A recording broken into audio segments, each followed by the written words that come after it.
আসসালামু আলাইকুম সুপ্রিয় দর্শক, আমি ক্যাপ্টেন হাসিফ হাসান খান সংলাপ প্রতিদিন অনুষ্ঠানে আপনাদেরকে স্বাগত জানাচ্ছি।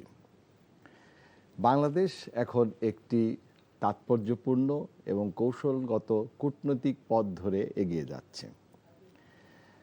চীন এবং ভারতের মতন দুইটি বড় দল দেশের আমন্ত্রণ থাকা সত্ত্বেও বাংলাদেশের প্রধানমন্ত্রী জনাব তারেক রহমান তার প্রথম বিদেশ সফর হিসেবে বেছে নিয়েছেন মালয়েশিয়াকে।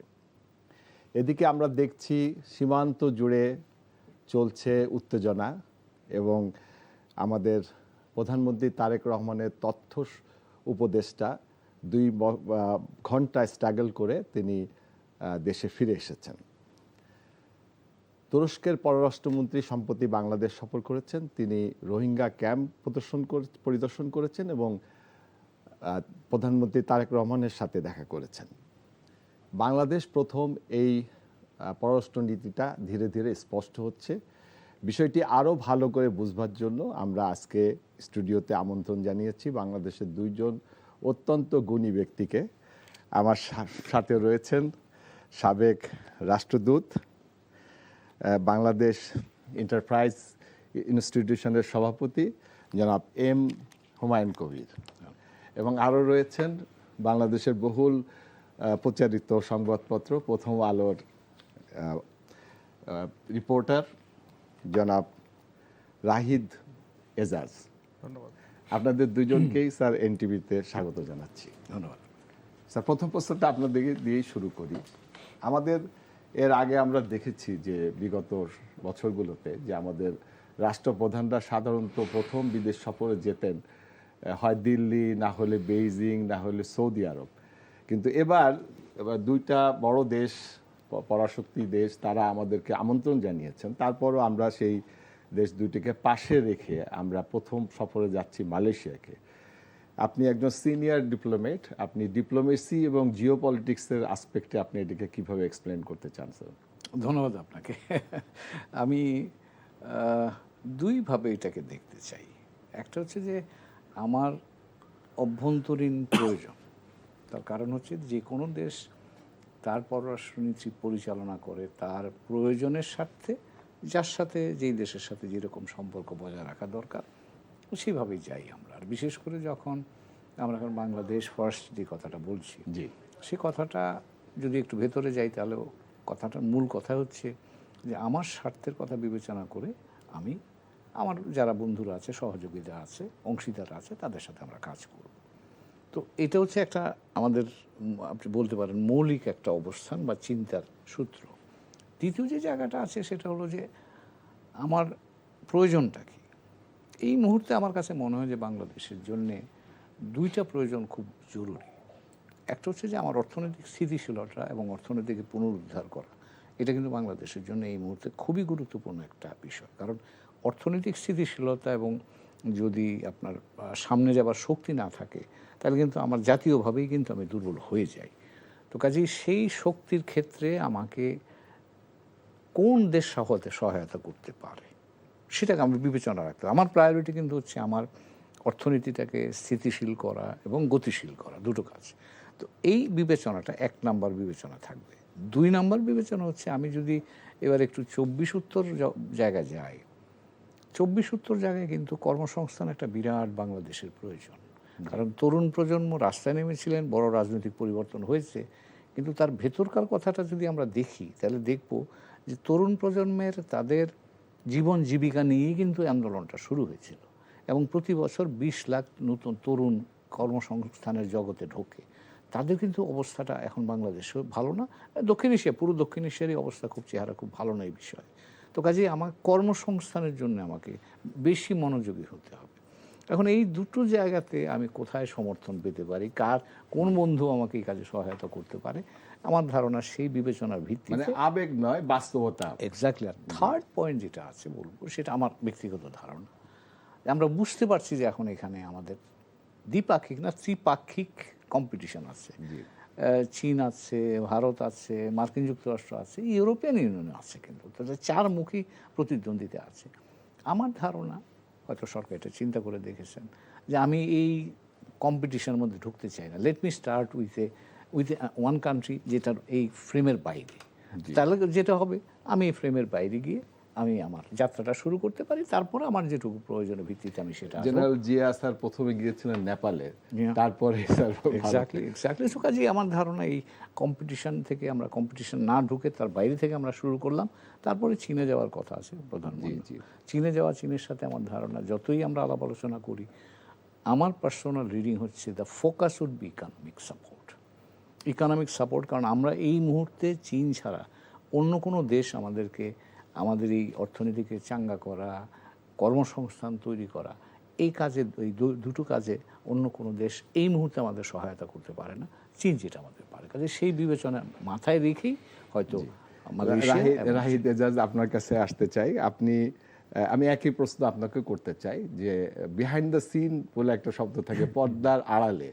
তো স্যার অনেকগুলো পয়েন্ট দিয়েছেন এবং বলেছেন যে আমাদের অর্থনীতি হলো মূল ফোকাস পয়েন্ট। পর্দার আড়ালে আর কোনো আপনি কিছু দেখছেন কিনা? ধন্যবাদ। সেটা হচ্ছে কেন কেন আপনি তো আলোচনা শুরুতেই বলেছেন, জি, আমন্ত্রণ অন্য দেশের ছিল, সেখানে মালয়েশিয়া কেন, কেন চীন নয়, কিংবা কেন ভারত নয়। আমি এবং প্রশ্নটা যদি আপনি ব্যারিস্টার হুমায়ুন কবির যেটা বললেন, উনি ওনার মতো ইকোনমি, মাইগ্রেশন এগুলো বলছেন, বাংলাদেশ প্রায়োরিটির কথা বলছেন, সবটাই ঠিক আছে। এখন পর্দার আড়ালের বিষয়টা যেটা বলেন, বা আপনি এটা কনভেনশন, এটা তো ঠিক কোনো ধরাবাঁধা নিয়ম নেই। আমরা যদি গত 15 বছর দেখি, এমনটা হয়েছে, ওমরা পালন করতে গেছেন সরকার প্রধানরা, তারপরে ভারতে গেছেন, বা এবং নিশ্চয় মনে আছে যে আওয়ামী লীগ সরকারের শেষ বছর অগাস্টে গণ আন্দোলনের পরিবর্তন আগে চীন যাবে না ভারত যাবে, এটা নিয়ে এটা র্যাঙ্গলিং একটা দেখলাম পরে দেয়। তো এই জায়গাতে যদি বলেন, আসলে 17ই ফেব্রুয়ারি যখন গভর্নমেন্ট ইনস্টলেশন হয়, তখন লোকসভার স্পিকার এসে, ভারতের লোকসভার স্পিকার মাননীয় প্রধানমন্ত্রীর সঙ্গে দেখা করে ভারতের প্রধানমন্ত্রীর একটা শুভেচ্ছা বার্তা দিয়েছিলেন, যে এখানে ভারত সফরের আমন্ত্রণ ছিল সপরিবারে। কাছাকাছি সময়ে মালয়েশিয়ার প্রধানমন্ত্রী আনোয়ার ইব্রাহিম ফোন করেছিলেন, ফোনে প্রধানমন্ত্রী তারেক রহমানকে, অর্থাৎ ফোন আলাপের সময় দাওয়াত দিয়েছেন। তার মানে ইন্ডিয়ার পরে মালয়েশিয়া দাওয়াত দিয়েছে, আপনি যদি এভাবে বলেন। চীনের টেস্ট অনেক পরে, চীনের অভিনন্দন বার্তা ছিল, ওইভাবে দাওয়াত ছিল না। তো এখন বিষয়টা হচ্ছে এই যে আমরা যে ভূরাজনৈতিক প্রতিযোগিতা দেখছি বাংলাদেশকে ঘিরে বা এই অঞ্চলকে ঘিরে, কখনো প্রচণ্ড বৈরিতা আছে চীন ভারতের, আমরা সীমান্তে দেখেছি অস্থিরতা, আবার ব্যবসা বাণিজ্য কিন্তু ভারত চীনের হচ্ছে, আবার এই অঞ্চল ঘিরে যুক্তরাষ্ট্রের মনোযোগের কথাও কারো অজানা নয়। এবং এই মুহূর্তে যিনি অ্যাম্বাসেডর আছেন, তার হিয়ারিংয়ে সিনেটে বলছিলেন যে বাংলাদেশ যেন চীনের দিকে বেশি ঝুঁকে না যায়, তিনি সেটা তাদেরকে সতর্ক করবেন, বলবেন। ইভেন উনি প্রথম প্রেস ইন্টারাকশনে কথাটা বলছেন, বলার পর পরদিন চীনা দূতাবাস একটা প্রতিক্রিয়া দেখাচ্ছে যে কোন দেশ কীভাবে করবে এটা তো ডিকটেট করতে পারে না। তো এমন একটা আবহে সরকারের কাছে বাংলাদেশ ফার্স্ট, অর্থনীতি, মাইগ্রেশন এগুলো যেমন আছে, পাশাপাশি কোনো রকম দ্বন্দ্ব সংঘাতে না জড়ানোর বিষয়টা ছিল। এটা কেন বলছি, ঠিক মালয়েশিয়াটা অনেকটা শেষ মুহূর্তে এসছে, যে চীনে যাবে এটা নিয়ে টেনশন দেখা দিচ্ছিল, আমাদের প্রতিবেশী দেশের কিছু রিপোর্টিং হচ্ছিল, কিছু সত্য আছে। আমরা অনুষ্ঠান শুরুর আগে যেমন বলছিলাম, মিস ইনফরমেশন, ডিসইনফরমেশনের যুগে কোনটা সত্যি কোনটা মিথ্যা, ওটা বেছে নেওয়াটাই খুব হয়। এমন একটা আবহে সরকার বেছে নিয়েছেন। আপনি নেপথ্যের কথা বললেন, তো আমি মাঠের কাজ করে যেটা জানি, সরকার ভাবলেন ঠিক আছে, আমি একটা নিউট্রাল ভেন্যু বেছে নিই, যে ঠিক আছে মালয়েশিয়া দিয়ে শুরু হোক, মালয়েশিয়া থেকে আমি চীনে যাব। তো বিষয়টা এরকম ঘটেছে। আর কোথাও কোথাও প্রাসঙ্গিকভাবে বলতেই পারি, ওমরার কথা এবারও চিন্তায় ছিল, কিন্তু যখন সরকার দায়িত্ব নিলেন, তার 15 দিনের কম সময়ের মধ্যে ইরানে যুদ্ধ শুরু হয়ে গেল, এবং মধ্যপ্রাচ্যে কী পরিস্থিতি আমরা জানি, সেটা যাওয়ার সুযোগ ছিল না। আর 15 বছরের এক ধরনের স্বৈরতান্ত্রিক শাসন, 18 মাসের ইন্টারিম গভর্নমেন্টের শাসনকাল, সব মিলিয়ে দেশে ইন্টারনাল ফ্রন্টে এক ধরনের চ্যালেঞ্জিং সিনারিও, ইকোনমিক ফ্রন্ট তো আছে, অন্যান্য চ্যালেঞ্জ, তো সব নিয়ে যদি বলি, প্রায় 4 মাসের বেশি সময় কিন্তু সরকার সময় নিয়ে তারপর বাইরে যাচ্ছে। ইন্টারেস্টের জায়গাগুলো যেমন আছে, পাশাপাশি আমি মনে করি জিও পলিটিক্যাল কম্পিটিশনের বিষয়টা মাথায় নিয়ে সরকার মনে করেছে থার্ড কান্ট্রিকে বেছে নেয়। প্রাসঙ্গিকভাবে আরেকটা বিষয় না বললেই না, আপনাদের নিশ্চয় মনে আছে গত রমজানের সময় ডিপ্লোম্যাটদের নিয়ে যে ইফতারটা হয়েছিল, আমি সিম্বল দিয়ে বোঝাতে চাই, যে হেড টেবিল বলে যেটা থাকে সেই হেড টেবিলে আমরা দেখলাম প্রধানমন্ত্রী তিনি কিন্তু শক্তিধর দেশের কাউকে নিয়ে বসেননি, তিনি বসেছিলেন সার্কভুক্ত দেশের যারা প্রতিনিধিদের নিয়ে। তিনি একটা বার্তা দিচ্ছিলেন এবং এখানেও কিন্তু একটা বার্তা ছিল যে দক্ষিণ এশিয়া, সার্ক, দক্ষিণ এশিয়ার মানুষের উন্নয়ন, এটা কিন্তু বাংলাদেশের ব্রেন চাইল্ড। তো সেই জায়গাতে এবং বারবার কিন্তু এই সরকার বলছে আমরা দক্ষিণ এশিয়ায় সহযোগিতা বাড়াতে চাই। তো সেই আবহে আমি প্রেক্ষিতে এই ভিজিটটাকে দেখি যে কোনো রকম প্রতিযোগিতা বলয় সেদিকে না গিয়ে প্রায়োরিটি দেওয়া হয়েছে যে আমি একটা জি নিরপেক্ষ দেশ দিয়ে এম শুরু হুমায়ুন করব। কবির স্যার, আপনার কাছে আবার ফেরত আসতে চাই। আপনি জানেন যে আমাদের একটা সরকার ছিল প্রায় 17 বছর তারা শাসন করেছে, কিন্তু সেটাকে আমরা গণতান্ত্রিক সরকার বলতে পারি না। কারণ হলো যে 2009-এর নির্বাচনের পরের প্রতি যে নির্বাচনগুলো হয়েছে সেগুলো নিয়ে নানা রকম প্রশ্ন আছে এবং ছাত্র জনতার মুখে, আন্দোলনের মুখে তারা যখন পালিয়ে গেলেন তখন যে সরকারটা গঠিত হলো ডক্টর ইউনূসের সরকার, সেই সরকার গঠনের 1 মাস 26 দিনের মাথায় প্রথম যে রাষ্ট্রপ্রধান বাংলাদেশে এসেছিলেন তিনি মালয়েশিয়ার এবং আনোয়ার ইব্রাহিম সাহেব। এবং সেখানে দুইটা ইস্যু ছিল। একটা ইস্যু ছিল আমাদের 18,000 শ্রমিক তারা মালয়েশিয়া যেতে পারছিল না এবং রোহিঙ্গা সমস্যা, যেটাকে আসিয়ান ভুক্ত রাষ্ট্রগুলির সাথে আমাদের এই বিষয়টাকে সমাধানের একটা প্রয়োজন আসিয়ান ভুক্ত রাষ্ট্রগুলির সাথে, এবং একটা মালয়েশিয়া একটা ইসলামী রাষ্ট্র। তা আপনি এটার ধারাবাহিকতা দেখেন কিনা এখানে? ধন্যবাদ আপনাকে। আমি দেখি, কারণ তখন কিন্তু আমার যতখানি মনে পড়ে আমাদের প্রধান উপদেষ্টা মহোদয় কিন্তু ভিজিট করেছিলেন মালয়েশিয়া এবং 8টা চুক্তি কিন্তু মালয়েশিয়ার সাথে তখন হয়েছিল। এখন দুটো বিষয় আমি বলবো এখানে। মালয়েশিয়াতে কিন্তু আমরা যখন মালয়েশিয়াতে দেখি, আমাদের প্রচলিত চিন্তাটা হচ্ছে যে মালয়েশিয়া মানে জনশক্তি রফতানির দেশ। তো সেটা আমাদের আছে এবং এখনও কিন্তু মালয়েশিয়ার সাথে আমাদের সম্পর্কের প্রধান উপাদানটা কিন্তু জনশক্তি। কিন্তু আমরা এটাও ইতিমধ্যে জেনেছি যে মালয়েশিয়া কিন্তু এখন প্রযুক্তির দিক থেকে সাংঘাতিক উন্নত। তাদের যে রফতানি আয় তার মধ্যে 60% এখন আসে কিন্তু আপনার প্রযুক্তি, semiconductors, chips and other things, highly develop কিন্তু ওরা। এবং আমি মনে করি যে এইবার যেহেতু প্রধানমন্ত্রী যাচ্ছেন, মালয়েশিয়া বাংলাদেশ সম্পর্কটাকে, জনশক্তি তো আছেই, এটা হচ্ছে আমাদের যে কর্মসংস্থানের জন্য একটা বড় জায়গা। এখন বন্ধ হয়ে আছে বলে বাজারটা, যদি বাজারটা খোলে তাহলে সেটা আমাদের জন্য একটা কর্মসংস্থানের জায়গা তৈরি করবে, 1 নাম্বার। 2 নাম্বার হবে আমাদের সম্পর্কটাকে লিফট করা দরকার, বাইলেটারাল রিলেশনশিপটাকে। আমরা টেকনোলজিতে একটা বড় সাপোর্ট নিতে পারি। তার কারণ হলো মালয়েশিয়া এমন একটা দেশ যেখান থেকে আপনি সাপোর্ট নিলে কেউ আপনাকে এটা নিয়ে কোনো ধরনের ব্যর্থ বোধ করবে না। তো কাজে সেই জায়গাটায় আমরা যেতে পারি।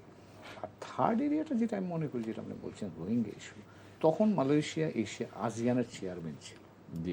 এবং আসিয়ানের চেয়ারম্যান থাকার ফলেই আমরা ধারণা করেছিলাম যে আসিয়ান চেয়ারম্যান হিসাবে তারা যদি মিয়ানমারের উপর খানিকটা চাপ তৈরি করতে পারে। তো সেটা খুব বেশি কার্যকর হয় নাই, যদিও তারা উদ্যোগী হয়েছিল।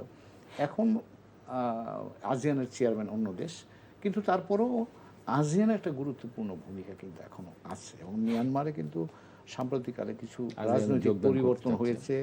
আমি দেখছিলাম যে যিনি রাষ্ট্রপ্রধান, আগে যিনি সামরিক প্রধান ছিলেন মিন অং লাইং, উনি এখন রাষ্ট্রপ্রধান। তিনি কিন্তু চীন সফর করেছেন, গত আগের সপ্তাহে ভারত সফর করে গেছেন। তো কাজেই তারা কিন্তু এখন আবার চেষ্টা করছে বাইরে পৃথিবীর সাথে যোগাযোগটা বাড়াবার জন্য। তো সেই জায়গায় এখনও আমি মনে করি যে আসিয়ানের সাথে বা মালয়েশিয়া আসিয়ানের গুরুত্বপূর্ণ সদস্য হিসাবে এবং জাস্ট গত সভাপতি হিসাবে ওখানে কিন্তু ট্রয়কা কাজ করে। আগে সভাপতি, বর্তমান সভাপতি, ভবিষ্যৎ সভাপতি কে হবেন। তো সেই ভিত্তিতে আমরা এখনও মালয়েশিয়ার কাছ থেকে এটা সহযোগিতা চাইতে পারি, পরামর্শ চাইতে পারি যে আমাদের এই সমস্যাটা কীভাবে সমাধান করা যেত। কাজেই মালয়েশিয়ার সফরের জন্য 3টা উপাদান কাজ করতে পারে। একটা জনশক্তি রফতানি, আর একটা হচ্ছে প্রযুক্তিগত সহযোগিতা, শিক্ষা এবং প্রযুক্তি দুটোই এই জায়গাটায় আমরা কাজ করতে পারি। তৃতীয়টা আমাদের রোহিঙ্গা ইস্যুর জন্য আসিয়ানের যে ভূমিকা, সেক্ষেত্রে মালয়েশিয়ার ভূমিকা বা মালয়েশিয়ার নেতৃত্বে যদি আসিয়ানের ভূমিকাটা আমরা কাজে লাগাতে পারি, সেটা খুব কাজে লাগবে।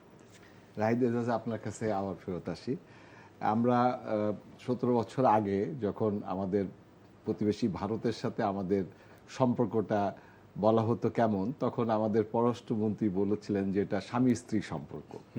এবং এই সম্পর্কটা একেবারেই শীতল হয়ে গেল যখন আমাদের ডক্টর ইউনূস আসলেন এবং মানে অন্তর্বর্তীকালীন সরকারের সময় সম্পর্কটা একেবারেই শীতল হয়ে গেল। এইটাকে উষ্ণ করার জন্য আমরা দেখলাম যে যখন বেগম জিয়া ইন্তেকাল করলেন তখন ভারত তাদের পররাষ্ট্রমন্ত্রীকে জয়শঙ্করকে পাঠালেন এবং জয়শঙ্কর বাংলাদেশে আসলেন এবং তারেক রহমানের সাথে তিনি দেখা করলেন এবং তারেক রহমান প্রধানমন্ত্রী হওয়ার সাথে সাথেই নরেন্দ্র মোদী তাকে কংগ্রাচুলেশন করলেন এবং ভারত সফরের আমন্ত্রণ জানালেন। এই পরিপ্রেক্ষিতে এত কিছু করার পরেও বাংলাদেশ যখন ভারতের এইটাকে একটু পাশে রেখে প্রথমে যাচ্ছে মালয়েশিয়াতে, তো দিল্লির কূটনৈতিকবিদরা তারা কিভাবে এটাকে দেখছেন, পত্রপত্রিকায় কি নিউজ আসছে? দেখুন, কে কিভাবে দেখছে তার চেয়ে বলার আগে স্যার হুমায়ুন কবির যেটা বলছিলেন বাংলাদেশ ফার্স্ট প্রায়োরিটি, যে বাংলাদেশ ফার্স্টের আমি যদি ফিলোসফিটা দেখি, মানে এই বাংলাদেশ ফার্স্টটা মানে কি, বাংলাদেশ তো বিচ্ছিন্ন না, একা না, সবার সাথে এঙ্গেজ মানে আমাদের স্বার্থটা ফার্স্ট হবে। হ্যাঁ, প্রায়োরিটি থাকবে আমার, আমি যেভাবে দেখি। তারপর হচ্ছে আমার মর্যাদা, পারস্পরিক স্বার্থ, পারস্পরিক সংবেদনশীলতা, এগুলোকে বিবেচনায় নিয়ে এঙ্গেজ হওয়া।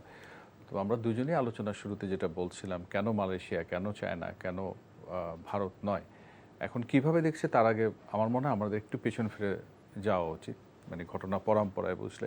উনি ফেব্রুয়ারিতে এলেন, এর ফলো আপ হিসেবে বাংলাদেশ ইন্ডিয়া, আমাদের ফরেন পলিসির অন্যতম গুরুত্বপূর্ণ জায়গা হচ্ছে ইন্ডিয়ার সাথে রিলেশনশিপ, এটা বলার অপেক্ষা রাখে না। প্রতিবেশী দেশ, বৃহৎ প্রতিবেশী। তো ফেব্রুয়ারির পরে এপ্রিল, এর মাঝখানে কিন্তু কোনো লেভেলে কোনো এঙ্গেজমেন্ট হয়নি। আমরা যদি একটু গভীরভাবে দেখি, আমাদের অনেকগুলো মেকানিজম আছে অ্যারাউন্ড 60s, সেটা সচিব বলুন, মন্ত্রী পর্যায়ের বলুন, তো সেগুলোর কিন্তু ওই 18 মাস তো থমকে আছে বটে, এরপরে যে শুরু হয়েছে তা কিন্তু না। একমাত্র আমরা দেখলাম এপ্রিলে ডক্টর খলিলের সাথে তার কাউন্টারপার্ট ডক্টর জয়শঙ্করের যে মিটিং হলো দিল্লিতে, যদিও ইন্ডিয়ান এনএসএর সাথে ওনার মিটিং হয়েছে, পেট্রোলিয়াম মিনিস্টার হারদীপ পুরীর সঙ্গে মিটিং হয়েছে, আরও কিছু ব্যক্তিগত ওনার মিটিং হয়েছিল।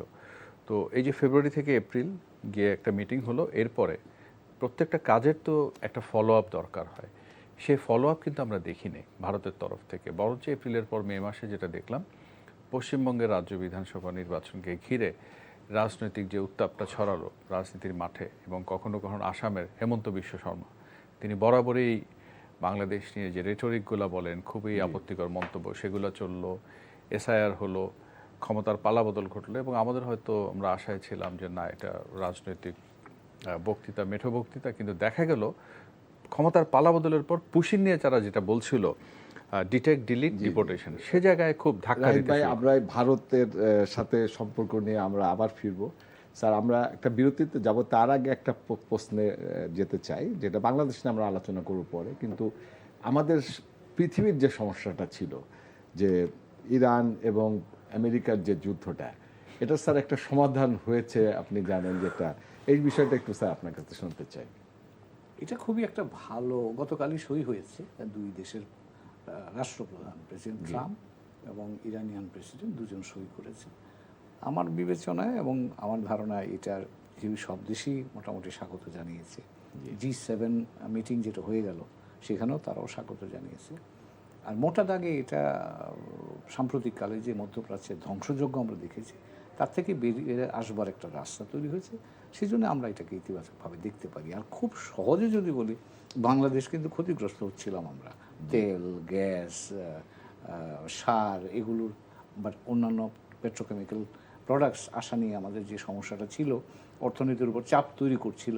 এখন যদি সেটা হরমুজ প্রণালী দিয়ে যাতায়াত শুরু হয়, তাহলে আমরা খানিকটা স্বস্তি পাবো, হয়তো সারা বিশ্বও স্বস্তি পাবে, তার মধ্যে আমরাও ইনক্লুডেড। তো সেই বিবেচনায় এটা আমি মনে করি খুবই একটা ইতিবাচক কাজ হয়েছে। স্যার, আরেকটা প্রশ্ন আপনাকে করতে চাই, সেটা হলো যে আপনি অতি সম্প্রতি দেখেছেন পররাষ্ট্রমন্ত্রী হাকান ফিদান, তুরস্কের, তিনি বাংলাদেশে এসেছিলেন এবং তিনি বাংলাদেশে আসার পরে তিনি রোহিঙ্গা ক্যাম্পে গিয়েছেন এবং রোহিঙ্গা ক্যাম্প পরিদর্শন করেছেন এবং প্রধানমন্ত্রী তারেক রহমানের সাথে দেখা করেছেন। এই বিষয়টাকে স্যার আপনি কীভাবে দেখেন? ধন্যবাদ। এটা তিনটা, আমি মনে হয় তিনটা দিক থেকে দেখতে পারি। প্রথম যেটা হচ্ছে যে তুরস্কের সাথে আমাদের রাজনৈতিক সম্পর্কটা ভালো হচ্ছে, এটা ভালো খবর। এবং তিনি সফর করেছেন এখানে, মাননীয় প্রধানমন্ত্রীর সাথে দেখা করেছেন, অন্যান্যদের সাথেও সংশ্লিষ্ট যারা আছে তাদের সাথেও দেখা করেছেন। তো তার ভিজিটটা আমাদের এই পলিটিক্যাল যে সম্পর্ক আছে এটাকে একটা মোমেন্টাম আর একটা নতুন গতি দেবে, এটা হলো 1 নাম্বার। 2 নাম্বার, তুরস্কের সাথে কিন্তু আমাদের সাম্প্রতিককালে সমরাস্ত্র উৎপাদন এবং আমদানি এই বিষয়গুলো নিয়ে কিন্তু ঘনিষ্ঠতা বাড়ছে। এটা অন্তর্বর্তীকালীন সরকারের সময় থেকে আমরা দেখছি, এখনও আছে, এবং তারা আমাদের বিভিন্ন ধরনের অস্ত্র উৎপাদন, আধুনিকীকরণ বা সেগুলোকে আমাদের কাছে রপ্তানি করা এই ব্যাপারেও তারা আগ্রহ দেখাচ্ছে। আমি মনে করি যে এখনকার বাস্তবতায় আমরা তো সস্তায় ভালো কোয়ালিটি জিনিস চাই। তা আমরাও নিজেরাও কিন্তু আমাদের এই আমদানি বহুমুখীকরণের জন্য অনেক দিন ধরে চেষ্টা করছি। তুরস্ক কিন্তু একটা এই বহুমুখীকরণের একটা উপযুক্ত জায়গা হতে পারে বলে আমার ব্যক্তিগত ধারণা।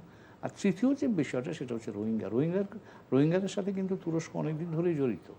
যখন 17 সালে রোহিঙ্গারা আসলো তারপরে কিন্তু তুরস্ক এখানে সাহায্য দেওয়া শুরু করে এবং তারা কিন্তু সক্রিয়ভাবে প্রাথমিকভাবে এটা সমাধানের জন্য উদ্যোগও নিয়েছিল। তো কাজেই রোহিঙ্গা বিষয়ে তাদের যোগাযোগটা এটা বেশ পুরনো, এবং তারা যদি আমাদের কোনো সহায়তা করতে পারে সেটাকে আমরা নিশ্চয়ই ওয়েলকাম করব। তো কাজেই তুরস্ক এখন যদি বলেন, আজকাল খুব কথাটা আলোচিত হচ্ছে মিডল পাওয়ার কোলাবোরেশন, মধ্য ক্ষমতা সম্পন্ন রাষ্ট্রগুলোর মধ্যে। তো সেই বিবেচনায় তুরস্ক বাংলাদেশ সম্পর্কটা একটা, আমি মনে করি, সম্ভাবনাময় সম্পর্ক। তবে একটা জিনিস আমাদের সাবধান থাকতে হবে, সেটা হচ্ছে তুরস্ক, অনেকে বলেন এটা, যে আমরা সম্পর্কটাকে উভয় পক্ষের জন্য উপাদেয় রাখবো, এবং বাংলাদেশ ফার্স্ট পলিসির একটা উপাদান কিন্তু হচ্ছে আমরা আমাদের অভ্যন্তরীণ ব্যাপারে কাউকে হস্তক্ষেপ করতে দেবো না। তো কাজে সেটা ব্যাপারে আমাদের সচেতন থাকতে হবে যে বন্ধুত্বপূর্ণ সম্পর্ক থাকবে, কিন্তু সেটা আমাদের অভ্যন্তরীণ কোনো উপাদানের সাথে যেন যুক্ত না হয়, এটা নিয়ে আমাদের সতর্ক থাকার প্রয়োজন। রাহিদ এজাজ, আপনার কাছে আসি। আপনার লেখা আমার সম্ভব, আপনি প্রথম আলোর প্রতিবেদন, এই সফরটি শুধু সাধারণ কোনো কূটনৈতিক সফর ছিল না, এটি বাংলাদেশ ও তুরস্কের সম্পর্কের বাণিজ্যিক গণ্ডি পেরিয়ে একটি শক্তিশালী রাজনৈতিক ও কৌশলগত অংশীদারিত্বের দিকে নিয়ে যাওয়ার নতুন এক অধ্যায়।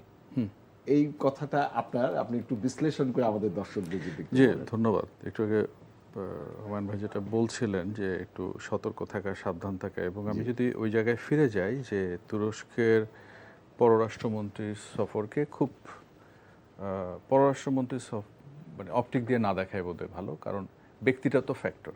এই হাকান ফিদানকে, তিনি তাদের গোয়েন্দা সংস্থার প্রধান ছিলেন, এবং বিশেষ করে আপনাকে মনে করিয়ে দেই, তুরস্কে যখন এরদোয়ানের বিরুদ্ধে একটা কু হয়েছিল, কেউ বলে এটা সাজানো কু, কেউ বলে ব্যর্থ কু, যেভাবে হোক না কেন, তো সেটা নৎসাৎ করে দেওয়ার ক্ষেত্রে তার একটা ভূমিকা ছিল, এবং এই মুহূর্তে ধরা হয় তুরস্কের রাজনৈতিক পরিসরে প্রেসিডেন্ট এরদোয়ানের পরে সবচেয়ে ক্ষমতাধর ব্যক্তি হচ্ছে এই হাকান ফিদান।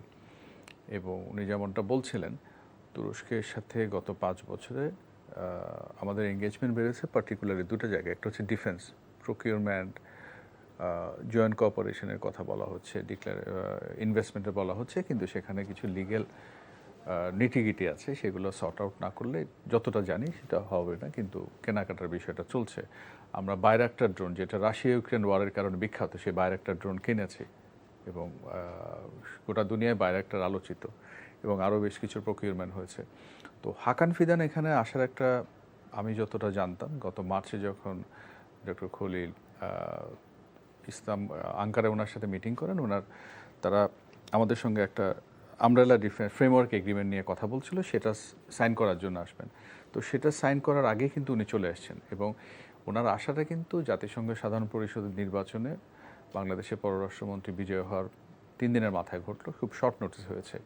তো বড় কিছু ছাড়াই উনি এখানে চলে এলেন, এবং উনি প্রধানমন্ত্রী তারেক রহমানের সঙ্গে দেখা করার পর তিনি তার এক্স হ্যান্ডেলার যা বলেছেন, এবং বাংলাদেশের পক্ষ থেকে যেটা বলা হয়েছে, আমি যে বললাম না বাণিজ্যের গণ্ডি পেরিয়ে একটু কৌশলগত অংশীদারিত্ব কেন, 2+2 একটা ফ্রেমওয়ার্ক হয়েছে, যেখানে ফরেন মিনিস্টার এবং ডিফেন্স মিনিস্টাররা থাকবে।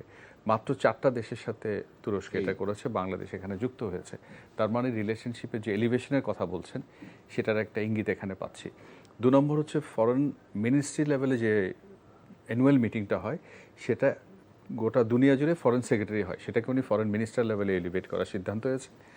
থার্ডলি, 2 দেশের কোঅর্ডিনেশন বাড়ানোর জন্য আপনার ফরেন মিনিস্ট্রিকে দিয়ে স্টেক হোল্ডারদের একটা কমিটি। তো এই তিনটা যদি আমি ফ্রেমওয়ার্ক দেখি, এটা অতীতে কখনোই হয়নি। যে কথাটা বললাম 2+2 ফরেন মিনিস্টার লেভেলে এলিভেশন, আর ডিফেন্সের ইনভেস্টমেন্টের কথা নাই বা বললাম, জয়েন্ট ভেঞ্চার আছে, আমাদের মেশিন টুল ফ্যাক্টরি আধুনিকায়ন আছে। তো সবগুলো মিলে শুধু ব্যবসা বাণিজ্যের মধ্যে সম্পর্কটা নেই। এবং একটু মনে করিয়ে দিই ওনার সাথে দ্বিরুক্তি করে যে আমরা এঙ্গেজ হব, সে মিডল পাওয়ার, তার সফট পাওয়ার আপনার নিশ্চয় মনে আছে। আবার সেই কথায় ফিরে, টার্কিশ হোপ বলে একটা স্কুল ছিল, ফেতুল্লাহ গুলেন বোধহয় তাদের একজন ফিলোসফার, তাদের লিডার, যাকে তিনি প্রতিপক্ষ মানতেন। তিনি অবশ্য ইন্তেকাল করেছেন। তো সেই টার্কিশ হোপ স্কুলও কিন্তু একটা সারা দুনিয়া জুড়ে একটা একাডেমিক স্ট্রাকচার দাঁড় করিয়েছে, যেটা খুব প্রশংসিত। তো তুরস্কের সাথে আমরা যুক্ত হব, সেটা ব্যবসা বাণিজ্য হোক, প্রতিরক্ষা হোক, আমাদের সক্ষমতা বাড়াতে। পাশাপাশি এটাও মনে রাখতে হবে, সে কিন্তু এক্সপিরিয়েন্ট একটা পাওয়ার। এখন সেই এক্সপিরিয়েন্ট পাওয়ারের সাথে এঙ্গেজমেন্ট করতে গিয়ে আমরা যেন আমাদের নিজেদের স্বার্থের দিকটাও খুব সতর্কতার সাথে ভারসাম্য রেখে এগিয়ে চলি, এটা আমাদের জন্য বাঞ্ছনীয় বলে আমি বিশ্বাস করি। স্যার, আপনার কাছে ফেরত আসি। আমাদের সতর্ক থাকতে হবে। তো আমরা একবার একটু স্যার ভারত বাংলাদেশের সম্পর্কটা একটু দেখতে চাই। যে আমি আগে বলেছি যে ভারত চেষ্টা করছে বাংলাদেশের সাথে সম্পর্ক উন্নতি করার জন্য, কিন্তু অতি সম্প্রতি আমরা দেখলাম যে আমাদের প্রধানমন্ত্রীর তারেক রহমানের তথ্য উপদেষ্টা তিনি 2 ঘন্টা স্ট্রাগল করলেন দিল্লি বিমানবন্দরে, এবং পরে উনি প্রতিবাদ স্বরূপ উনি দেশে ফেরত এসেছেন। আপনি স্যার বিষয়টাকে কীভাবে দেখেন? এটা আমার একান্তই নিজের ধারণা। জি স্যার। ডাক্তার জাহিদ যেটা করেছেন, আমি মনে করি যে তার এটা অযৌক্তিক মনে করার কোনো কারণ নাই। একজন মন্ত্রী পর্যায়ের লোককে আপনি দাঁড় করিয়ে রাখবেন বিমানবন্দরে, ভিসার জন্য তাকে অপেক্ষমান থাকতে হবে, এটা বাঞ্ছনীয় নয়। এটা একেবারেই অনভিপ্রেত ঘটনা বলে আমার কাছে মনে হয়। এখন কেন হলো সেটা নিয়ে আমি দুইটা কারণ বলতে পারি। একটা কারণ হতে পারে, আমি ভারতে কাজ করছি, আমার একটা মোটামুটি আন্দাজ আছে। ভারত আর এই দক্ষিণ এশিয়ার একটা সমস্যা কি জানেন, আমরা অতিমাত্রায় আমলাতান্ত্রিক, এবং এই আমলাতান্ত্রিকতার ফলে অনেক ক্ষেত্রেই আমরা সময় মতো আপডেট করতে পারি না, মানে এটা হয় না। তথ্য হয়তো আছে কিন্তু এটা সিস্টেমে দেওয়া হচ্ছে না। তো সেই দিক থেকে যদি আমি বিচার করি, তাহলে এটাকে আমি একটা আমলাতান্ত্রিক জটিলতার প্রোডাক্ট হিসেবে ধরতে পারি, যদিও এটা আমাদের জন্য একটা বিড়ম্বনার কারণ হচ্ছে। আর দ্বিতীয়টা যেটা হতে পারে, ডাক্তার জাহিদ এর আগে তিনি পাবলিক ফিগার হিসাবে অনেক অনলাইনে অনেক প্রোগ্রাম করেছেন, ভারতের বিরুদ্ধে তার অবস্থান খুবই স্পষ্ট ছিল। এখন সেটা নিয়ে তারা তাদের আনহ্যাপিনেস হয়তো প্রকাশ করতে পারে, কিন্তু সেটা করতে হলে এইভাবে করবার কোনো প্রয়োজন ছিল বলে আমি মনে করি না। কেন মনে করি না, তার কারণ হলো ডাক্তার জাহিদ প্রধানমন্ত্রীর উপদেষ্টা। প্রধানমন্ত্রী উপদেষ্টা মানে প্রধানমন্ত্রীর কাছের মানুষ। তো এইরকম একটা লোককে আপনি হয়তো খোঁচা দিলে কী লাভ হলো? আপনার তো কোনো সুবিধা হলো না, বরং অসুবিধা হলো। কারণ সে তো একটা তেতো মুখ নিয়ে যদি ফেরত এসে থাকে, তো তার কাছ থেকে তো আপনি আর কোনো সুবিধা পাবেন না। সে তো বলছে যে এরপরে যদি তাকে সেটা সে আনুষ্ঠানিকতা বা ভদ্রতার খাতিরে বলেছে, কিন্তু তার মনে লেগেছে, সেটা তো সত্যি কথা। কাজে আপনি বুদ্ধি থাকলে তো আপনি কাজটা কোনোদিনই করতেন না। তো কাজে আমার ধারণা, যদি তারা তাকে একটা মেসেজও দিতে চেয়ে থাকে, সেটাও দেওয়ার পদ্ধতিটাও ঠিক ছিল। এটা করার কোনো দরকার ছিল না। সেটা আরও পদ্ধতি আছে যার মাধ্যমে হয়তো তাকে আপনি জানিয়ে দিতে পারতেন যে আমরা তোমার উপর হ্যাপি না। কিন্তু আপনি এয়ারপোর্টে বসিয়ে লাগলেন একটা মন্ত্রী পর্যায়ের লোক, এবং সে আবার প্রধানমন্ত্রী, এবং আমাদের হাই কমিশনার ওখানে ছিলেন, আমাদের হাই কমিশনার সব ছিলেন। তো কাজে এটা আমি মনে করি যে এটাকে আপনি যে কোনো ব্যাখ্যায়, যে কোনোভাবে জাস্টিফাই করার কোনো। রাহিদ এজাজ ভাই, আপনার কাছে যেতে চাই। আপনি আপনার বিশ্লেষণ ধর্মী একটা লেখায় লিখেছেন, ঢাকার সঙ্গে টানাপোড়েনের শেষে নতুন সম্পর্কের বার্তা দিল্লির, এটা আপনি লিখেছেন।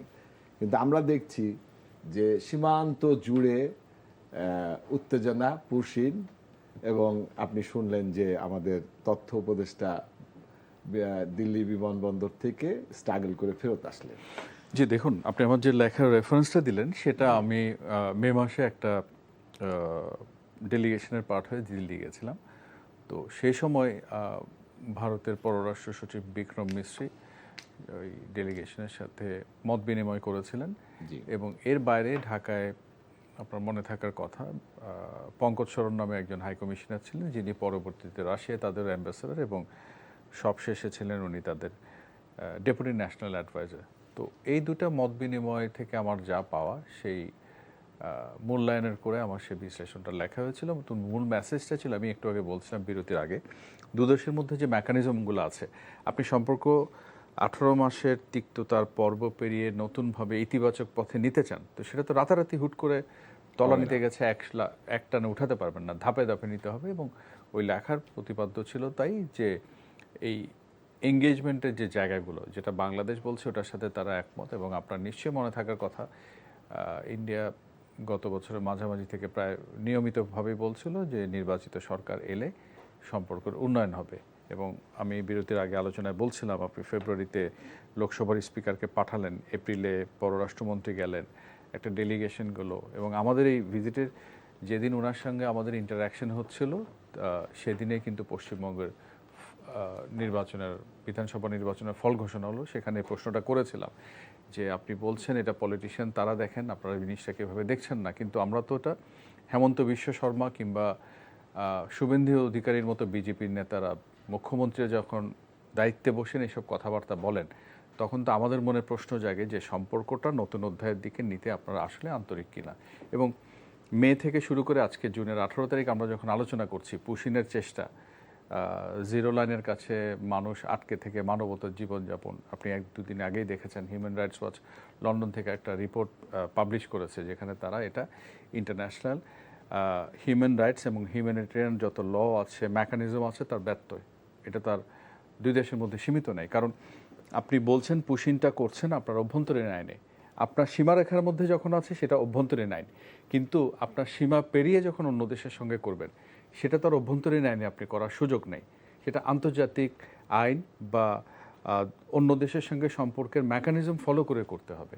তো একদিকে আপনি বলছেন সম্পর্ক ভালো করতে চান, টানাপোড়েনের পর্ব পেরিয়ে উত্তরণ ঘটাতে চান, অন্যদিকে পুশিনের ঘটনা যখন ঘটে, কিংবা বিমানবন্দরের প্রসঙ্গের অবতারণা করলেন কিছুক্ষণ আগে আমাদের প্রধানমন্ত্রীর তথ্য উপদেষ্টার সাথে যেটা হয়েছে, তো এগুলো কিন্তু এক ধরনের অস্বস্তি সন্দেহের মধ্যে নতুন করে সন্দেহকে উস্কে দেয় যে আসলেই সেই পর্ব পেরিয়ে নতুন পথে হাঁটার ব্যাপারে কতটা আন্তরিকতা রয়েছে। তো সেই প্রশ্নগুলো কিন্তু ইদানিং ঘুরপাক খাচ্ছে যে সম্পর্কটা আসলে ইতিবাচক পথে এগোবে কিনা। এবং আপনি আমাকে প্রশ্ন করেছিলেন ভারতের প্রতিক্রিয়া, চীন যাচ্ছেন, ভারত যাচ্ছে না, এটার সাথে কোনো না কোনোভাবে প্রচ্ছন্ন যোগসূত্র থাকতেও পারে, একটা বার্তা থাকতে পারে। আমি তো বলেছি যে ভারতের সাথে চীনের এক ধরনের প্রতিযোগিতা আছে, আর এই অঞ্চলকে ঘিরে যুক্তরাষ্ট্রের প্রতিযোগিতা, এই অঞ্চলের প্রতি ইউরোপের মনোযোগ, এটা তো কারো অজানা নয়।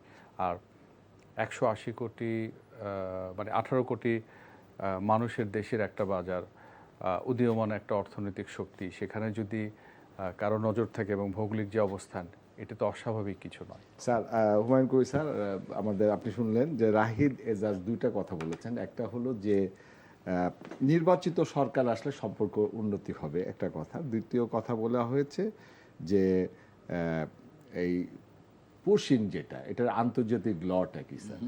আপনি সাবেক রাষ্ট্রদূত ছিলেন, এই যে বিষয়টা পুশিনের, এটাকে কূটনৈতিকভাবে কিভাবে এই কূটনৈতিক টেবিলে দ্বিপাক্ষিকভাবে কিংবা আন্তর্জাতিকভাবে সঠিক পথটা কোনটি স্যার?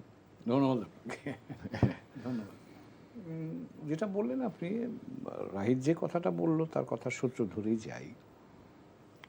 আপনার যদি কোনো নাগরিক অনিয়মিত বা যে কোনো কারণেই আইনের বাইরে চলে গিয়ে থাকে, জি স্যার। সেটা দুই দেশের মধ্যে নিষ্পত্তির কূটনৈতিক কাঠামো আছে।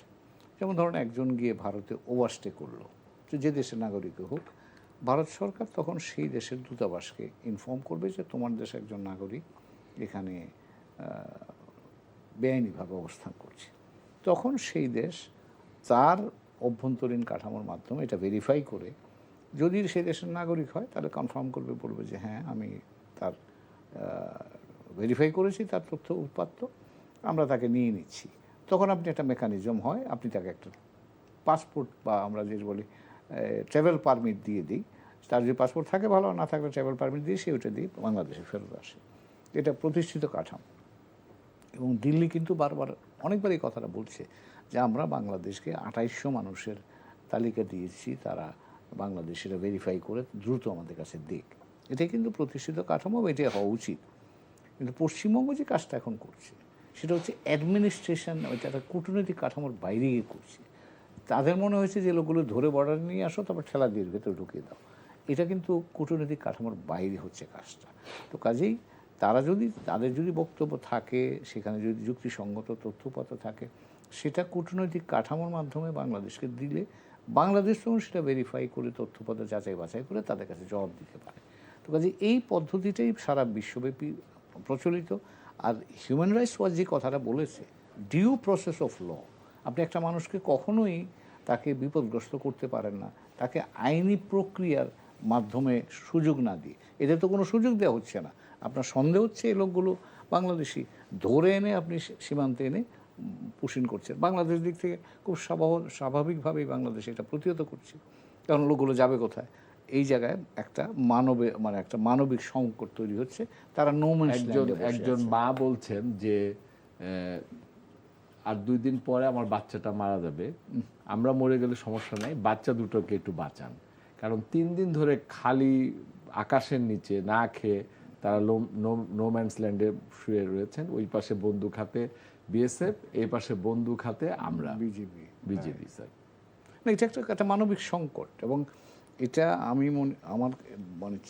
আমি চিন্তা করছি, বা আমার এটা ধারণা, ইচ্ছা করে এটা করা হয়েছে। কারণ এটা তো সিদ্ধান্ত তারা ইচ্ছা করলেই লোকগুলোকে ওখানে কিন্তু আবার ডিটেনশন সেন্টার বা হোল্ডিং সেন্টার করেছে। তো হোল্ডিং সেন্টারে রাখেন আপনি, তারপরে প্রক্রিয়া যদি করতে চান সেটা করেন। কিন্তু সেটা না করে আপনি সীমান্তে এনে এই সমস্যাটা তৈরি করলেন। দুটো উদ্দেশ্য হতে পারে। একটা উদ্দেশ্য হতে পারে যে বাংলাদেশের উপর চাপ তৈরি করা। কিন্তু বাংলাদেশ তো কখনোই বলে নাই যে তারা বাংলাদেশের কোনো নাগরিকরা তারা ফেরত নিবে না। না, সেই কথাটাই তো বলছি। এটা ভারতীয়রাও আমাদের এখানে থাকতে পারে, নেপালিরও থাকতে পারে, বা ভারতে বাংলাদেশেও থাকতে পারে, নেপালেরও থাকতে পারে। প্রতিষ্ঠিত কাঠামোর মধ্য দিয়ে তাদেরকে আসতে হবে।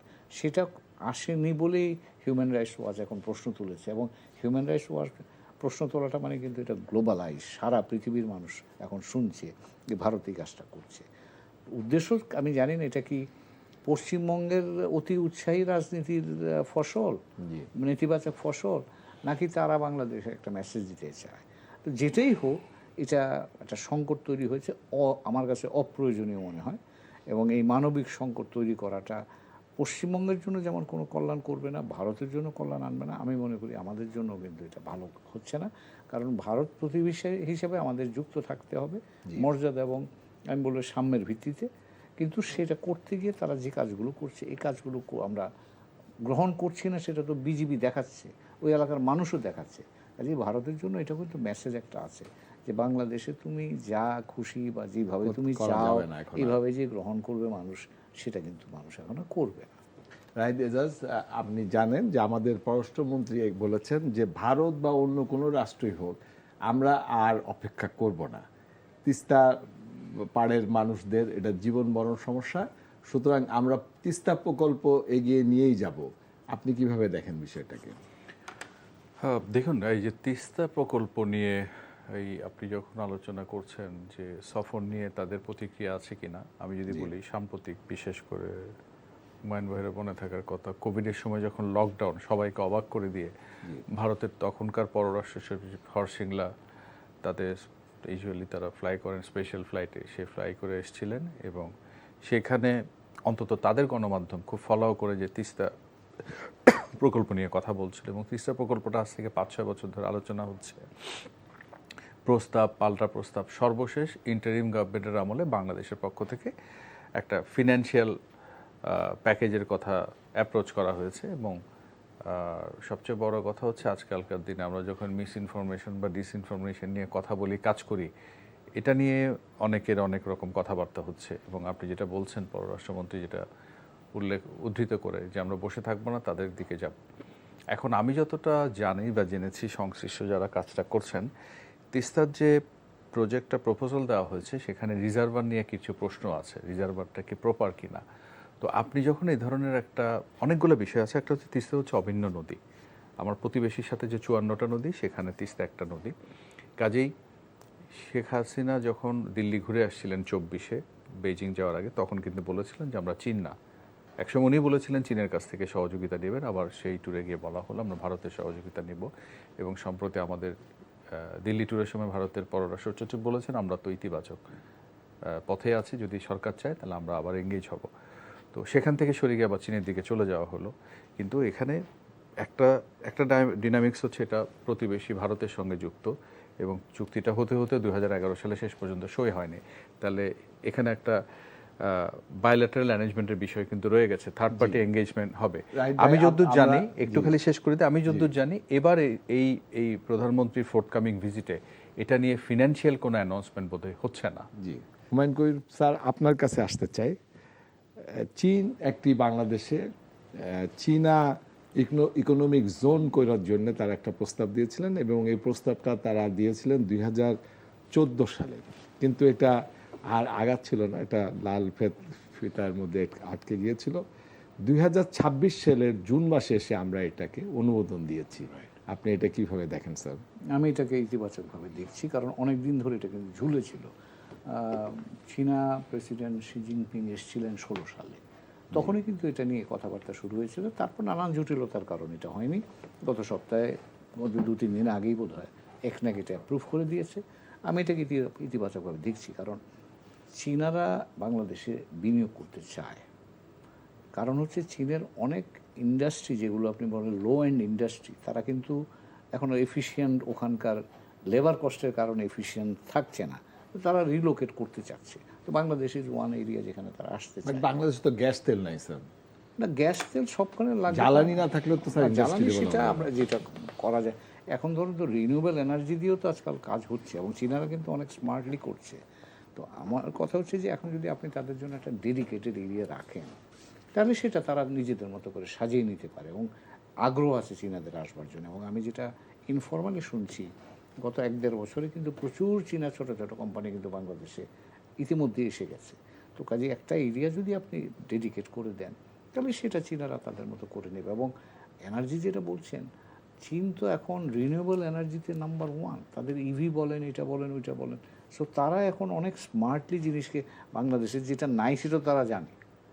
জানার পরে যদি তারা আসতে চায়, নিশ্চয়ই তারা কোনো কিন্তু আইডিয়া স্যার আপনাকে একটা তথ্য দিই, আমাদের যারা ভূতত্ত্ববিদ তারা বলছেন যে আমাদের গ্যাস প্রচুর পরিমাণ গ্যাস আছে এবং আন্তর্জাতিক সংস্থাগুলো বলছে যে আমাদের প্রচুর আছে। এবং আপনি আমরা 2012 সালে আমরা যে সীমান্ত এই সমুদ্র বিজয় করলাম এবং সেখানে দেখা গেল যে আমাদের পাশে মায়ানমার, তারা কিন্তু স্যার গ্যাস তুলছে উত্তোলন করছে। এবং তারা 2525 কিলোমিটার পাইপলাইন করে এই গ্যাস তারা নিয়ে যাচ্ছে চীন দেশে। আবার পাশে যে ইন্ডিয়া, তারাও গ্যাস তেল উঠাচ্ছে, কিন্তু আমরা এই মাঝখানে এই গ্যাস তেল উঠাচ্ছি না। তো এটাকে কিভাবে আপনি দেখেন স্যার? এটা আমাদের অদক্ষতাই বলব। জি, আমি একটু শক্ত কথাই বললাম, জি, কারণ আমরা আগে পিএসএ, যেটা যাদের সাথে আসবার জন্য যে এগ্রিমেন্টটা হয়, জি, সেটা এমনভাবে করে রেখেছিলাম যে কোনো কোম্পানি, বিদেশি কোম্পানি না আসে আসে যাতে। এটাকে এখন আপডেট করা হয়েছে। জি, আমি আশা করছি যে শুধু দলিল দেখে কিন্তু কেউ ব্যবসা করতে আসে না। আর এটা এই আপনি অফশোরে যদি ইনভেস্টমেন্ট হবে, big investment, billions of dollar investment হবে, জি, তো সেই জায়গায় এই যে বড় বড় কোম্পানিগুলো যারা আসবে, তাদের সাথে হ্যান্ডেল করার মতো আমার সক্ষমতাটাও থাকতে হবে। কিন্তু কাজে এগুলো আমাদের মনোযোগ দিতে হবে। খালি আমি কাগজে লিখলাম যে আমি অনেক সুযোগ সুবিধা দিচ্ছি, বিনিয়োগ, আমরা বিদেশি বিনিয়োগ আকর্ষণ করার জন্য আইন করেছি 80 সালে, জি, কত বিনিয়োগ আসছে বলেন তো? তো কাজে এটা খেয়াল রাখতে হবে যে কাগজ দেখে কেউ বিনিয়োগ করতে আসে না। কতটা স্বাচ্ছন্দ্যে তারা বিনিয়োগ করতে পারে, কতটা স্বাচ্ছন্দ্যে তারা তাদের পয়সা বা লাভ নিয়ে যেতে পারে, এখানে কাজের সুযোগ কতটা আছে, এবং আমার প্রতিবেশীর সাথে তুলনামূলকভাবে আমি কোন জায়গায় আছি, তাদের চাইতে আমার একটু বেটার যদি আমি না দিতে পারি, কেন তারা পিএসআই আপনি জানেন তত অন্তর্বর্তীকালীন সরকার পিএসআই পরিবর্তন করাতে, এবং সে একই পিএসআই বর্তমান যে নির্বাচিত সরকার সেটা রেখেছে এবং টেন্ডার ইতিমধ্যেই ফ্লোটিং হয়েছে এবং এক্সন মোবিল মতন কোম্পানি এরা এসে সেখানে ইন্টারেস্ট দেখাচ্ছে। তা স্যার আমি একটু রাহিদ এজাজ আপনার কাছে আসতে চাই যে অন্তর্বর্তীকালীন সরকার অনেকগুলো কাজ করেছিলেন, তার মধ্যে আরেকটি কাজ ছিল যে একটা রেসিপ্রোকাল বায়োলেটারাল রেসিপ্রোকাল চুক্তি তারা করেছে সেই আমেরিকার সাথে, যেটা নিয়ে অনেক কথাই হচ্ছে। কিন্তু তত্ত্বাবধায়ক সরকার এটাকে বাতিল করে নাই, রিভিউ করে নাই এবং সেটা অনুযায়ী চলছে। আপনি কিভাবে দেখেন এই জিনিসটাকে? তত্ত্বাবধায়ক সরকার না বর্তমান সরকারের কথা বলছেন? না, অন্তর্বর্তীকালীন সরকার করেছিল, সরকার অন্তর্বর্তীকালীন চুক্তিটা সরকার করেছিল এবং আপনি বোধহয় মিন করছেন বিএনপি সরকার সেটা ধারাবাহিকতায় জি জি এটা করেছে। তো আপনি বাতিল করণে চলছে প্রশ্ন তোলার আগে আমার মনে হয় একটু মনে করিয়ে দিতে চাই, এবারে আমরা প্রকাশ্যে দেখলাম এটা নিয়ে যখন ইন্টারিম গভর্নমেন্টের সঙ্গে তাদের নেগোসিয়েশন চলছিল, নেগোসিয়েশন তো হচ্ছিল সরকার to government of the day, তখন প্রফেসর ইউনূসের নেতৃত্বে ইন্টারিম গভর্নমেন্ট ছিলেন, তাদের সঙ্গে যোগাযোগের পাশাপাশি আলোচনার পাশাপাশি সিরিজ অফ মিটিং যেমন হয়েছে, আমরা এটাও দেখেছি দুটো রাজনৈতিক দলের প্রতিনিধিদের সঙ্গে তাদের মিটিং হয়েছে এবং দুটো রাজনৈতিক দলের পক্ষ থেকে কিন্তু এটা প্রচারও করা হয়েছিল, তারা প্রেস রিলিজ দিয়ে জানিয়েছিল, তাদের সোশ্যাল হ্যান্ডেলে জানিয়েছিল। অর্থাৎ যুক্তরাষ্ট্র গভর্নমেন্ট অফ দ্য ডে সঙ্গে আলোচনা করার পাশাপাশি যে অপর প্রধান রাজনৈতিক শক্তিগুলো আছে অর্থাৎ বিএনপি এবং জামাত, তারা দুপক্ষকে এঙ্গেজ করেছিল যে তারা যদি ক্ষমতায় আসে তাহলে তারা সেটাকে এই নেগোসিয়েশনের আউটকাম হিসেবে যে ডিলটা হবে সেটাকে তারা সাপোর্ট করবে কি করবে না। তো দুই পক্ষই কিন্তু অবস্থান অভিন্ন ছিল, তারা বলছিল যে তারা এটা টেনে নিয়ে যাবে অর্থাৎ সাপোর্ট করবে। তো তারই ধারাবাহিকতায় বিএনপি যেহেতু আলোচনাটা তাদেরকে সঙ্গে বসেছিল এবং যে প্রতিশ্রুতি দিয়েছিল, তো সেই অনুযায়ী তারা সেটা টেনে নিয়ে যাচ্ছে, ধারাবাহিকভাবে সেটা এন্ডোর্স করেছে। এখন আমরা যদি দেখি জামাত কিন্তু সাংঘাতিকভাবে বিরোধিতা করছে তা কিন্তু না, এবং সরকার কিন্তু এটা বলেছে যে তখনকার অ্যাডমিনিস্ট্রেশনের সঙ্গে আলোচনা করার পাশাপাশি এখনকার যে দল ক্ষমতায় আছে তাদের সঙ্গে বিরোধী দল দুই পক্ষের সঙ্গে তারা আলোচনা করেছে। আর এই ধরনের ডিল আপনি তো একপক্ষীয়ভাবে বাতিল করার সুযোগ নেই। যুক্তরাষ্ট্রে হুমায়ুন ভাই অ্যাম্বাসেডর ছিলেন, উনি আরও ভালো জবাব দিতে পারেন উনি যদি অ্যাড করেন। এবং চুক্তির যে ধারাটা আছে সেখানে ব্যত্যয় ঘটলে দুই পক্ষ নোটিশ দিয়ে আলোচনা করে সেখান থেকে সরে আসতে হবে। এখানে প্রাসঙ্গিকভাবে বলে রাখা ভালো, এই চুক্তির এখতিয়ার নিয়ে খোদ মার্কিন কাঠামোতে প্রশ্ন উঠেছে, আইনিভাবে বিষয়টা আইন আদালতের মধ্যেও গেছে, তো এরপরেও কিন্তু চুক্তিটা এখনও বলবৎ আছে। তো সেই জায়গায় আমার কাছে মনে হয় হুট করে চাইলেও বের হয়ে আসবে, অত সহজে বোধহয় চুক্তি থেকে বের হয়ে আসার সুযোগ নেই, কিংবা আমরা চুক্তিতে বেরোতে চাচ্ছিও না। এবং গতকালকে আমি যদি ভুল না করি পররাষ্ট্রমন্ত্রী পার্লামেন্টে কিন্তু চুক্তি নিয়ে একটা বক্তব্য রেখেছেন। জি স্যার, আমরা একদম আলোচনার শেষে আমরা আপনার কাছে শেষ প্রশ্ন করতে চাই যে এখন পৃথিবীর একটা ভূ রাজনীতি দেখছি, ইরান শেষ পর্যন্ত মার্কিন যুক্তরাষ্ট্র ইরানের সাথে চুক্তি করতে বাধ্য হলো।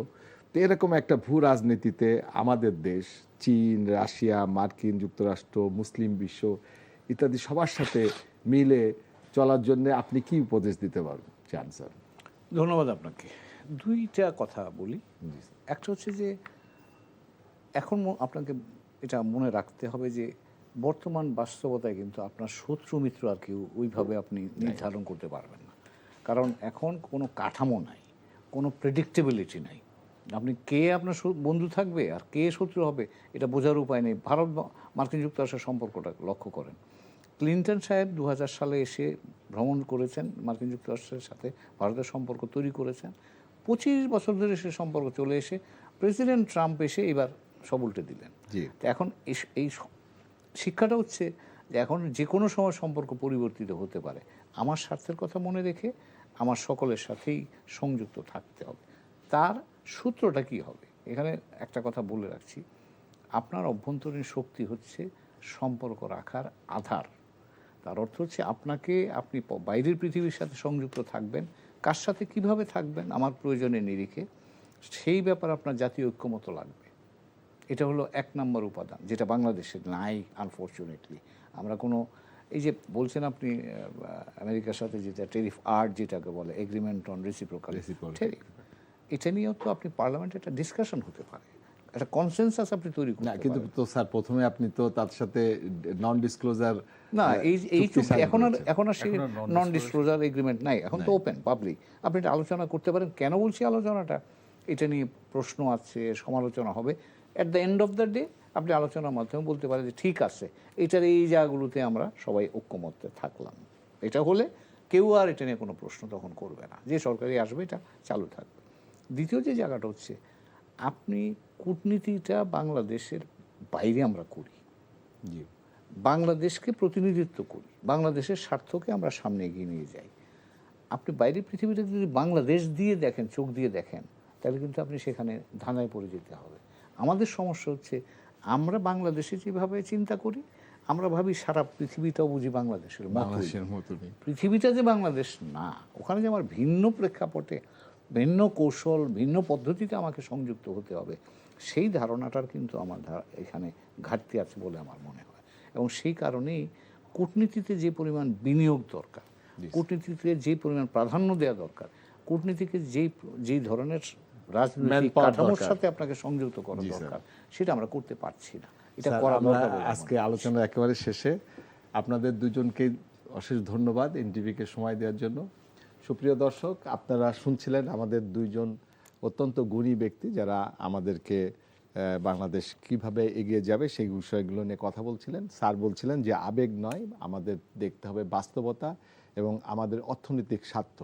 সেই স্বার্থ সমুন্নত রাখতে গেলে আমাদের দরকার যথেষ্ট ঐক্য নিজেদের ভিতরে এবং দি প্রপার পিপল যারা এটাকে হ্যান্ডেল করতে হবে।